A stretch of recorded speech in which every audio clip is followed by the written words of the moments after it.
Assalamualaikum warahmatullahi wabarakatuh. Nama saya Heri Gunawan dari kelas khusus angkatan 15. Saya akan mempresentasikan salah satu tugas dari mata kuliah Akuntansi Pemerintahan dan Perusahaan yang dibimbing oleh Ibu Lala Sulastri, Esos MSI. Di sini saya akan menjelaskan tentang apa yang dimaksud dengan jurnal penyesuaian. Jurnal penyesuaian adalah sebuah jurnal yang disusun di saat terjadinya perubahan saldo dan sebuah akun. Jadi, pencatatan perubahan saldo di dalam akun tersebut nantinya akan mencerminkan saldo real. Jumlah ini adalah saldo sesungguhnya yang ada di periode. Dengan demikian, kita tahu bahwasannya jurnal penyesuaian ini akan dicatat pada akhir periode. Ini dilakukan sebelum oksid atau penyusunan kertas kerja diatur. Ini juga disusun setelah menentukan hasil dari neraca saldo. Diketahui dari definisi jurnal penyesuaian, terdapat perubahan saldo, di mana perubahan saldo tersebut mempunyai faktor-faktor yang mempengaruhi perubahannya, yaitu faktor-faktor yang mempengaruhi perubahan saldo terdapat dua faktor, yaitu sebuah keadaan di mana sudah terjadi transaksi, namun informasi terkait transaksi tersebut masih belum dicatat dalam perkiraannya. Yang kedua, perkiraan sebuah transaksi yang sudah berlangsung sudah dicatat, hanya saja saldo perkiraan masih dalam tahapan penyesuaian agar bisa didapatkan dalam jumlah yang tepat. Selanjutnya, dari faktor-faktor perubahan saldo terdapat juga fungsi dari jurnal penyesuaian. Fungsi tersebut adalah yang pertama, menetapkan saldo catatan akun buku besar pada akhir periode sehingga setiap perkiraan saldo real, khususnya perkiraan harta dan kewajiban, menunjukkan jumlah yang sebenarnya. Yang kedua, menghitung setiap perkiraan nominal atau perkiraan penetapan dan beban yang sebenarnya selama periode yang bersangkutan.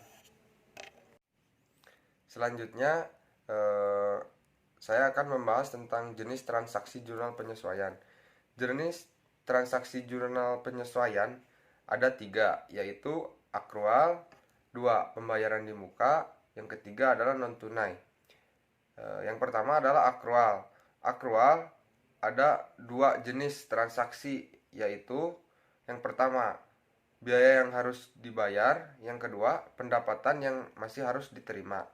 Sedangkan biaya yang harus dibayar adalah beban atau biaya yang sudah digunakan namun belum dicatat dalam catatan keuangan.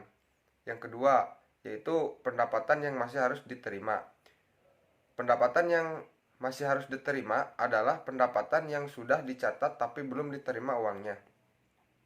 Yang kedua ada pembayaran di muka. Pembayaran di muka terdapat 2 jenis transaksi. Yang pertama beban dibayar di muka, yang kedua pendapatan diterima di muka. Beban dibayar di muka adalah pembayaran untuk aset yang belum digunakan seperti perlengkapan kantor, sewa kantor untuk 3 bulan bayar di awal, dan lain-lain. Yang kedua, pendapatan diterima di muka. Pendapatan diterima di muka adalah penerimaan uang di awal untuk jasa yang belum dilakukan sebagai kewajiban. Contohnya seperti proyek perusahaan yang sudah dibayar DP di awal. Yang terakhir yaitu ada jenis transaksi non tunai. Jenis transaksi non tunai ini menyesuaikan untuk mencatat item yang non tunai seperti beban penyusutan atau depresiasi atau piutang tak tertagih dan lain-lain. Saya akan mencontohkan jurnal penyesuaian. Yang pertama, yaitu poin pertama, nilai saldo akun perlengkapan dalam neraca saldo berjumlah 1 juta rupiah. Pada akhir periode, jumlah perlengkapan yang masih ada adalah sebesar 400 rupiah. Maka disebutkan UD Cahya Abadi, jurnal penyesuaian per 31 Desember 2016. Dalam keterangan disebutkan 1 beban perlengkapan dan perlengkapan. Tadi disebutkan dalam nilai saldo akun perlengkapan terakhir yaitu berjumlah 1 juta dan sudah dibayarkan sebesar 600.000. Di dalam keterangan beban perlengkapan dituliskan dalam debit Rp600.000 dan dalam kredit Rp600.000. Yang selanjutnya bisa dilihat dari layar di sebelah kanan saya untuk lebih jelasnya. Yang selanjutnya adalah kesimpulan. Kesimpulannya yaitu ayat jurnal penyesuaian diberi tanggal per hari terakhir periode tersebut. Namun karena diperlukan beberapa waktu untuk mengumpulkan informasi mengenai penyesuaian, maka ayat jurnal penyesuaian biasanya dicatat pada tanggal setelah hari terakhir periode akuntansi. Setelah ayat jurnal penyesuaian didukung oleh penjelasan dan di akhir pembatasan materi ini, saya ingin memberikan tips yang terbukti ampuh untuk memastikan pencatatan jurnal penyesuaian adalah yaitu salah satu cara bagi akuntan untuk memastikan apakah semua penyesuaian telah dibuat adalah dengan membandingkan penyesuaian periode berjalan dengan penyesuaian periode sebelumnya. Itulah kesimpulan dari jurnal penyesuaian. Terima kasih. Sekian presentasi dari saya.